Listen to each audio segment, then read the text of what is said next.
What up, y'all? You're listening to Sports Talk with Tropp, and I'm your host, Katie Tropp. Well, before we get into things, I did just drop my second single from my upcoming album, Crazy 8, which is going to be dropping on May 8th. But the second single just dropped today called I Be On It, featuring Josh Morton. You could go ahead and check that out on my official website, katietrop.net. I also dropped a lyric video for the title track, Crazy 8, as well, and you can find that on my website as well. So check it out and look for a new album coming on May 8th. So let's get right into the first round of the NFL draft that happened last night. And, no real surprises at number one. But after that, it was a good mixture of a lot of different things going on here with a lot of different players going. Usually, the first round, it's always like quarterback central, and you're always thinking about, who are going to be all the first quarterbacks going? And for once, it really was not one position was really dominant this year. And even who ended up going number one, to me, I don't know how I really feel about the guy. Obviously he had a great college career, but I don't know how well he's going to translate to the NFL. But you could say that really about everybody who was drafted yesterday. So let's do a little bit of a rundown on the first round picks from last night. Number one overall pick to the Las Vegas Raiders ended up being Fernando Mendoza, the quarterback out of Indiana. Like I said, for me personally, there's really nothing that dazzles me about the dude. But you never know what's going to happen in their career. But it looks like he's probably going to end up backing up Kirk Cousins for his first season, which I think is a good idea. Kirk Cousins is probably a good quarterback to learn from. He's been around the league for a long ass time. So just kind of give Mendoza a year to ride the bench and then see what happens next year. But Mendoza, not surprisingly, went to the Raiders because we all knew that's what was going to happen.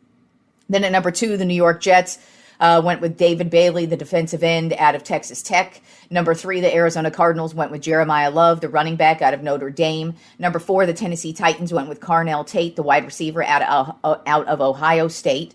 Number five, the New York Giants went with Arvell Reese, the defensive end out of Ohio State.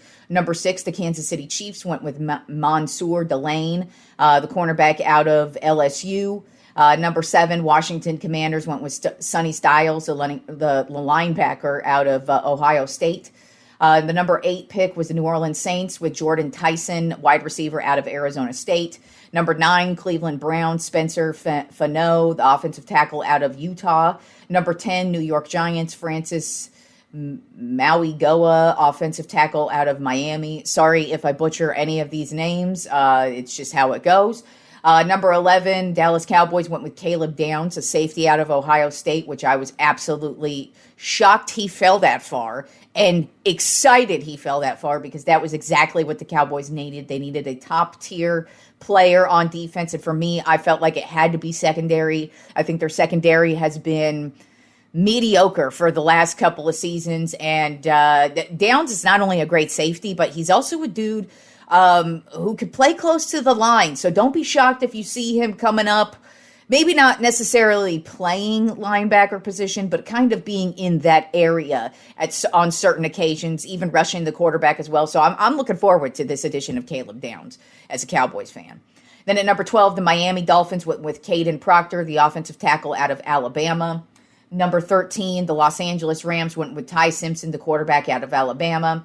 Number 14, the Baltimore Ravens went with, I am going to fuck this name up. I am sorry. Olaviva Vega Ione, guard out of Penn State. I'm sure you are an excellent guard. I just cannot pretend I'm going to pronounce that name correctly. Then at number 15, the Tampa Bay Buccaneers went with Reuben Bain Jr., the defensive end out of Miami. Number 16, the New York Jets went with Kenyon Sadiq, the tight end out of Oregon. Number 17, the Detroit Lions went with Blake Miller, the offensive tackle out of Clemson. Number 18, the Minnesota Vikings went with Caleb Banks, the defensive tackle out of Florida. Number 19, the Carolina Panthers went with Monroe Freeling, the offensive tackle out of Georgia. Number 20, the Philadelphia Eagles went with Mekhi Lemon, the wide receiver out of USC. Number 21, the Pittsburgh Steelers went with Max Ianachor, offensive tackle out of Arizona State. Number 22, Los Angeles Chargers, Akeem Mesidor, defensive end out of Miami. Number 23, the Dallas Cowboys went with Malachi Lawrence, defensive end out of UCF. Number 24, Cleveland Browns went with Casey Concepcion, wide receiver out of Texas A&M. Number 25, Chicago Bears went with Dylan Feineman, safety out of Oregon. Number 26, the Houston Texans went with Keelan Rutledge, guard out of Georgia Tech. Number 27, the Miami Dolphins went with Chris Johnson, cornerback out of San Diego State. Number 28, the New England Patriots went with Caleb Lomu, the offensive tackle out of Utah. Number 29, the Kansas City Chiefs went with Peter Woods, the defensive tackle out of Clemson. Number 30, the New York Jets went with Omar Cooper Jr., the wide receiver out of Indiana. And yes, I just said the New York Jets name 3 times in the first round of the NFL draft.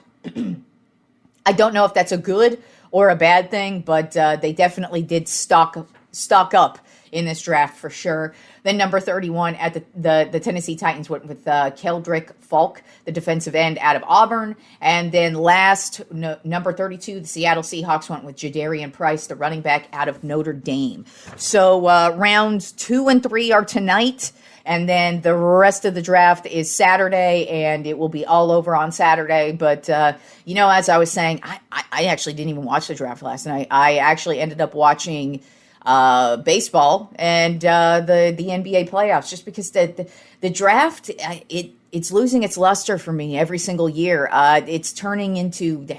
They bring too much dumb shit out on stage. They can't just fucking announce a name. It's got to be like, oh my God, look at this, look at that. This person's out here. It's stupid to me. So I actually did not even watch it at all. That's probably why I didn't know how to pronounce a good chunk of those names, because didn't really care to watch it. I had actual sports to watch last night, but it is always nice to talk about the NFL, but to me, the draft it's nice to see, like I said, I was happy about both of the Cowboys draft picks last night, but you never know what's going to happen until they actually hit the field. Hell, some of these dudes never hit the field, even first-round picks. That's why I said with the Jets, it could be a good thing that they got all 3 first-round picks, or it could be a bad thing they got 3 first-round picks. Who the hell knows until the season begins? Sometimes these dudes don't pan out for like 3 to 5 years. You just don't know what's going to happen. So, but that's the first round of the draft. And like I said, the draft continues throughout the rest of this weekend. So let's get into the NBA playoffs. Everything was so much better this week. I was telling you, game ones, they were all just complete blowout runaways, weren't really that interesting. And all the rest of the week actually had some really good matchups, some surprising matchups. Gotta say, one team has a lead right now in their series, and I am super surprised by it because they are playing great. And it's also crazy because they were a team to me that looked like they were just blowing up the team. And they basically traded for one really solid key player who has really just turned it on. And it's just really awesome to see. But let's first get into the Cleveland Cavaliers versus Toronto Raptors matchup. Game 2 earlier in the week, the Cleveland Cavaliers took game 2, 115-105. It was pretty much just a dominating matchup for the Cleveland Cavaliers. Dominated from start to finish. Donovan Mitchell had 30 points. James Harden actually showed up in this one. He had 20 points, and then Mobley had 25 points. So it was just all around domination by the Cleveland Cavaliers. But finally, in Game 3, the Toronto Raptors showed up. And not only did they show up, they showed out. They won 126-104. And it was a big game for both Barnes and Barrett. Barnes had 33 points, 11 assists. Barrett had 33 points. And it was just a really complete game from the Toronto Raptors on the defensive side of the ball as well, because really nobody on the Cavaliers was really able to get going offensively. And that's what really just was the edge in this game. Game 4 is Sunday night. The Cavaliers do have a 2-1 lead right now heading into Game 4. But finally, it looks like it turned into a series last night. We'll see if the Raptors are able to tie it up or if Cleveland's going to head back to Cleveland with a really nice lead on this series. Then the surprising series to me is between the Atlanta Hawks and the New York Knicks. Now, it's not really shocking that the Knicks are falling behind, especially in these last 2 games. But to me, it's really the way that the Hawks are playing. The Hawks came to play in this series. Whether they win this series or not, they absolutely came to play, and it's all about CJ McCollum. Like I said, this is a team that was blowing it up at the trade deadline. They were getting rid of all of their key players and basically just picking up CJ McCollum and Jonathan Kuminga and a little couple guys here and there. And then just, it looked like they were looking towards the next season. And all of a sudden, they just turned it on after those trades. And CJ McCollum has been the dude. Since he became an Atlanta Hawk, he has been the turning point. Don't get me wrong, Kuminga's been awesome too. But McCollum has been money since he was traded from the Hawks, and he's been money in these last 2 games. So game 2, the Atlanta Hawks stole one in New York, 107-106. This one was a close one. McCollum, 32 points, Kuminga, 19 points. By the way, McCollum, game winner in that one. He has been so ice cold since he went to Atlanta. It is crazy. Then in game 3, Atlanta got another win, another close one, 109-108. CJ McCollum did it again. 23 points, had the game winner. Kuminga, 21 points. And heading into game 4, Saturday night, Atlanta has the series lead right now, 2-1.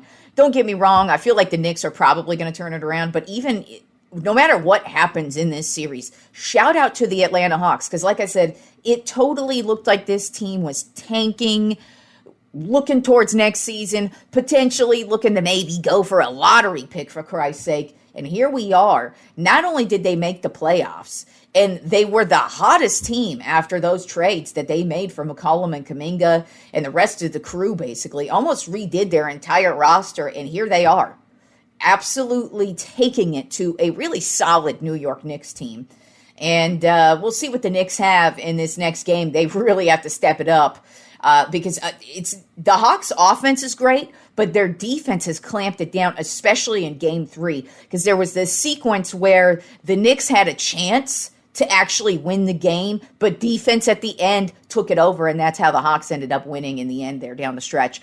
So this Atlanta Hawks team is just playing excellent basketball, and it's crazy to watch, but the New York Knicks definitely have to step it up on Saturday night. Then the next series we're going to talk about is the Minnesota Timberwolves versus the Denver Nuggets. And Minnesota has completely turned it around in this series. Not shocking, though. These are division rivals. They know each other better than any teams in the league, basically, at this point. And they faced off against each other. They're better. Their star players know how to play against their star players. They just know their strengths, their weaknesses, and it's going to be a battle. I will not be shocked if this series goes 7. But Minnesota has dominated the last couple of games. They took game 2, 119-114, and Anthony Edwards went off in game 2, 30 points, 10 rebounds.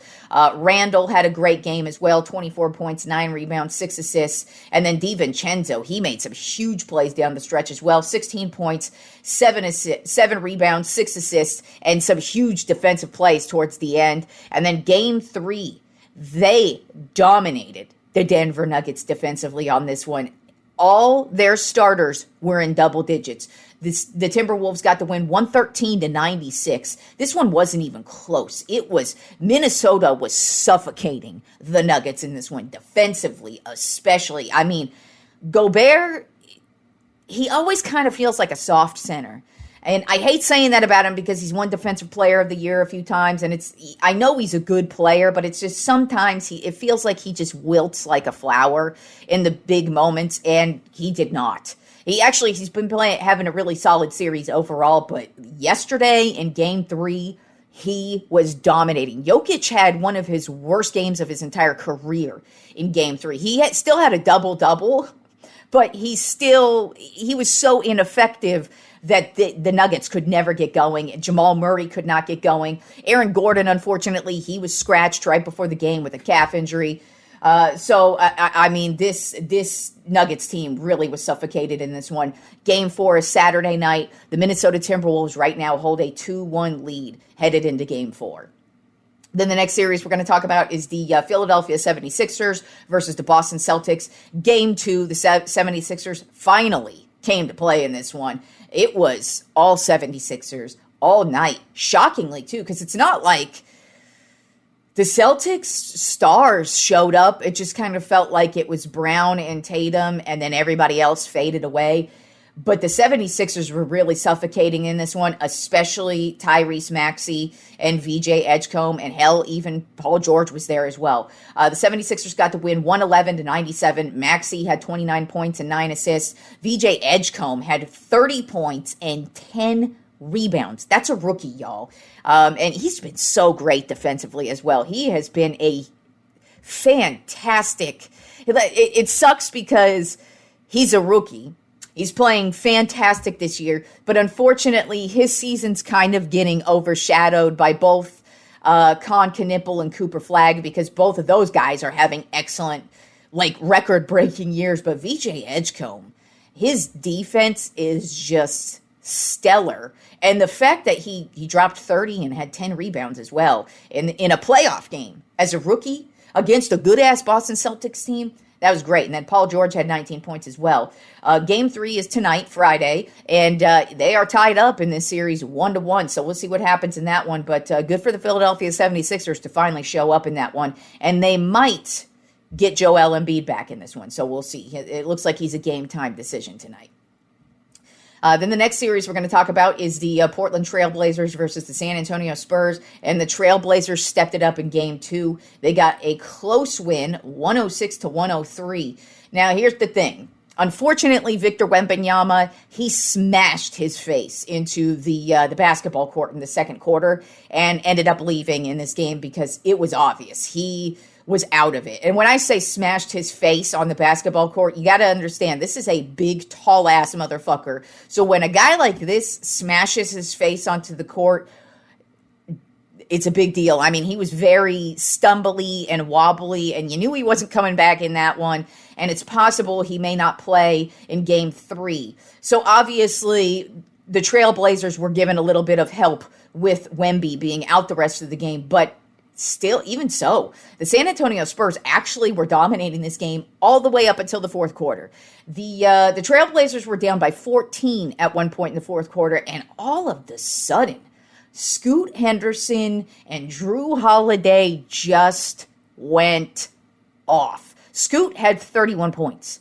And Holiday, and I keep telling y'all, these savvy veterans are always necessary in the playoffs. And here's Drew Holiday, a champion, with 16 points and 9 assists in this one. And they were just huge down the stretch. Ended up getting this sneaky win in San Antonio. Game 3 is Friday night, and they are tied up, headed to Portland. So we'll see what happens with the Spurs. You know, I still expect the Spurs to take this series, even with Wemby down. But like I said, I mean, it's actually kind of shocking he didn't suffer any fractures of his face, because he smashed his face into the court. That had to have been painful as hell. But either way, he may or may not play tonight. It looks like he's also a game time decision.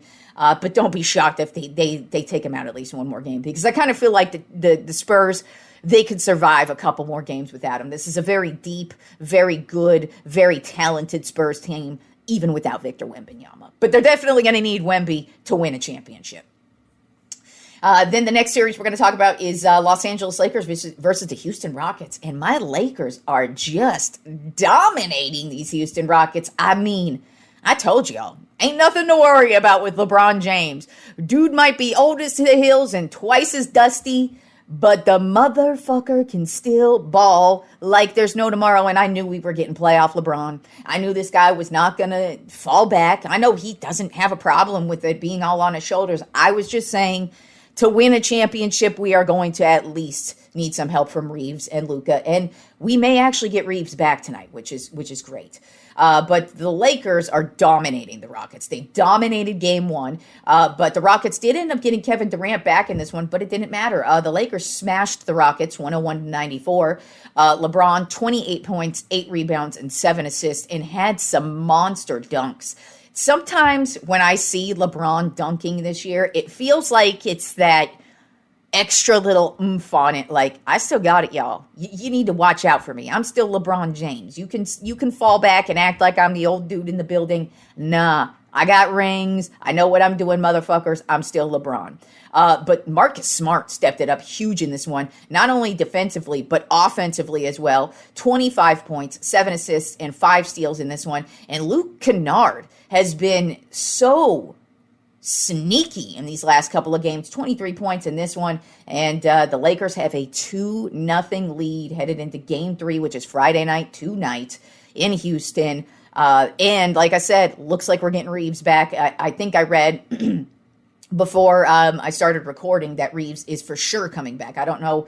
I didn't really read into it. It was just like a headline I saw, but I think he's coming back tonight, which we really need. Because even though everybody's holding it down right now, we're not winning the championship without Reeves and Luka, just straight up. But it is nice to hear that Reeves is coming back. Luka still on indefinitely out. Looks more like it would be he's not coming around till the second round, if we get that far, because you never know what's going to happen. But I'm just telling y'all, watching LeBron in these couple of games, it's crazy to see a 41-year-old still play at the level this dude's playing at. And I told y'all, don't worry about him in the playoffs this year. He's going to be good. It's just he can't do it all his own along the way throughout every series. But in this one, I think we're good, especially because Houston's defense been very it's been very invisible in these last 2 games. And then moving on to the Detroit Pistons-Orlando Magic series, the Pistons showed out in Game 2. They basically disappeared in Game 1, but Game 2 they're like we're the number 1 seed for a reason, and they smashed the Magic 98-83. Cade Cunningham had 27 points, 11 assists. Tobias Harris had 16 points and 11 rebounds, and they looked like the typical Detroit Pistons in this one. Game 3 is Saturday night. We're all tied up in this series at 1, so we'll see where we're at after the weekend in this series. But I kind of feel like Detroit is I feel like Game 1 was kind of a wake-up call for them, like, whoa, Orlando is a little bit better than we think. So, but we'll see what happens throughout the weekend. And then the last matchup is going exactly as I expected. The Oklahoma City Thunder versus the Phoenix Suns. And Oklahoma City is just dominating in both of these games. And in Game 2, they just dominated the Suns 120-107. SGA had 37 points and 9 assists. Chet Holmgren had 19 points, 8 rebounds, and 4 blocks. He was just killing it defensively. And, OKC's just strangling Phoenix, as they should, because Phoenix is just not a very good team. But Game 3 is Saturday night. OKC is up 2-0 in this series. And let's talk a little bit about baseball. We had some really big losing streaks going this week. And then we also had some really dominating performances as well. So let's start off with Monday. And I was already telling you about the Cincinnati Reds on Monday, and they must have heard me because I had them, I believe, at number 4 on my Tropp 10 power rankings this week. And they just smashed the Tampa Bay Rays on Monday night 6-1. And their rookie, Sal Stewart, he has been huge this season. He's actually owning every single batting category right now with the Cincinnati Reds. He went 2 for 4 in this game with a home run and 2 RBI. And it's just, him and De La Cruz have been money with not only just like the home runs and the RBI and getting runs, but just getting on base and the stolen bases. This Cincinnati Reds team, very good. I didn't think they were going to be this good this early, but whoa, they are looking really solid right now. Then also on Monday night, the Dodgers had just a dominating game over the Colorado Rockies, 12-3. Max Muncy has just gone bananas this season. He went 4 for 4 in this game with 2 home runs and 2 RBI. Then Miguel Rojas went 3 for 3 with a home run and 2 RBI. And, the Dodgers pitching, Roboleski, 7 innings pitched with 3 strikeouts and just a great game, gem of a game for Roboleski. And the Dodgers just dominated, but it's like they are just getting so much offensive production from guys who are not named Shohei Ohtani, Freddie Freeman, and Mookie Betts. And those are their 3 top-tier offensive guys. So it's like, I worry about what happens when those 3 guys get hot, because this Dodgers team is probably going to be pretty unstoppable for a long-ass time. And they're pitching. They're pitching, too. Just fucking lights out, and it's pissing me off. Then on Tuesday, the Cincinnati Reds dominated again, 12-6 over the Tampa Bay Rays. And this time, De La Cruz was the guy. He went 3 for 6 with 2 home runs and 5 RBI. So I told you, Sal Stewart and De La Cruz are just getting it done offensively for the Reds. Then also on Tuesday night, the losing streak continued for the New York Mets. They lost to the Minnesota Twins, and it looked like they might finally break their 11-game losing streak. But no, the Twins took it in the end. I think in like the ninth inning. I mean, they won 5-3 and extended that New York Mets losing streak to 12 games lost. In this game, Kashal had the game tying and the game winning runs in this game for the Minnesota Twins. And Kashal, he's another young guy. There's a lot of young guys this season just blowing it up in the league. And I'm actually going to be talking about another one here in the Wednesday recap of baseball games. But it is crazy. This year, there's just a lot of young talent. Not even like just, usually it's like one or two guys that you're talking about. This year, I could probably think about 10 really solid either rookies or like second or third year guys who are just going off this year. And it's fun and fantastic to watch. Then on Wednesday, the New York Mets were finally able to break the losing streak. They did get Juan Soto back, and that definitely helped. He did actually get a hit in this game. But the Mets beat the Minnesota, I almost called them the Timberwolves, the Minnesota Twins, 3-2 in this one. Mark Vientos had the game-winning single in a win that the Mets just needed.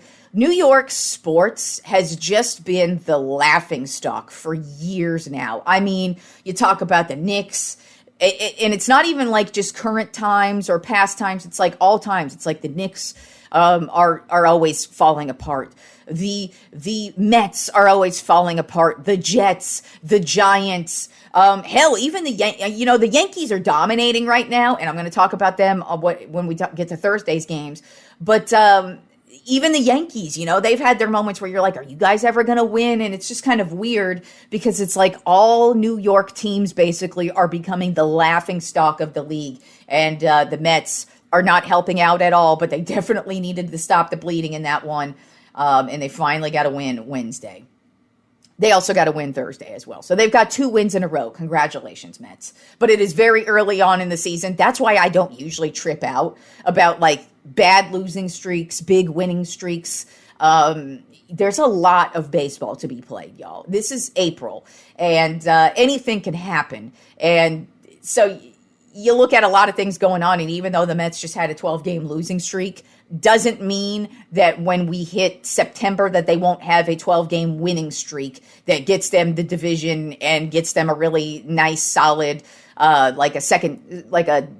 first or second seed in the West. You just never know what's going to happen, but they definitely needed to stop the bleeding. And then on Wednesday, I was talking about young guys, but also teams that are just killing it. And right now, the Arizona Diamondbacks are another team that is just killing it, and they crushed the Chicago White Sox 11-7.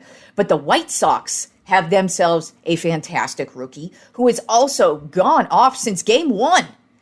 But Murakami has had a 5-game home run streak right now. 5 games in a row with a home run, and he's a rookie. And he's gone off this year. I mean, literally, since game 1, this guy has been money. And it's good for the White Sox because the White Sox have been the laughingstock of the league for the last couple of seasons. So they need some talent like Murakami, and he has paid off. But for the Diamondbacks, somebody else who's paid off, not only has Mike Soroka, another like old journeyman who people kind of forgot about.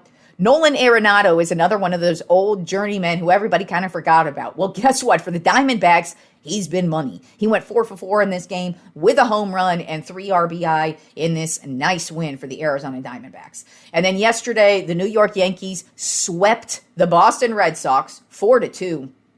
And Cam Schlittler pitched a gem. I'm telling y'all, when the Yankees get Cole and Rodon back, this is going to be the best starting pitching rotation in the league. They are going to be so hard to score on, but not only are they going to be hard to score on, these dudes are going to be going deep into the game because that doesn't usually happen anymore. Usually starting pitchers, a long game for a starting pitcher is like 6 innings these days. But Schlittler went 8 innings yesterday with 5 strikeouts and pitched a gem as well. And so I'm looking because Cole is known for going deep into games. Cole likes to go about 7 or 8 or 9 innings. Rodon, he's another guy who likes to go 7, 8, or 9 innings. And now you got Schlittler doing that. And you got 3 guys who can do that. And this starting rotation, I really like this Yankees starting rotation, especially once they get those 2 back. But it's been great. So, and they're going to need it because their bullpen, it's been their weakness. But offensively, they are having no issues because now Jazz Chisholm's starting to get hot as well. And he just hit his first home run of the season yesterday. He went 2 for 4.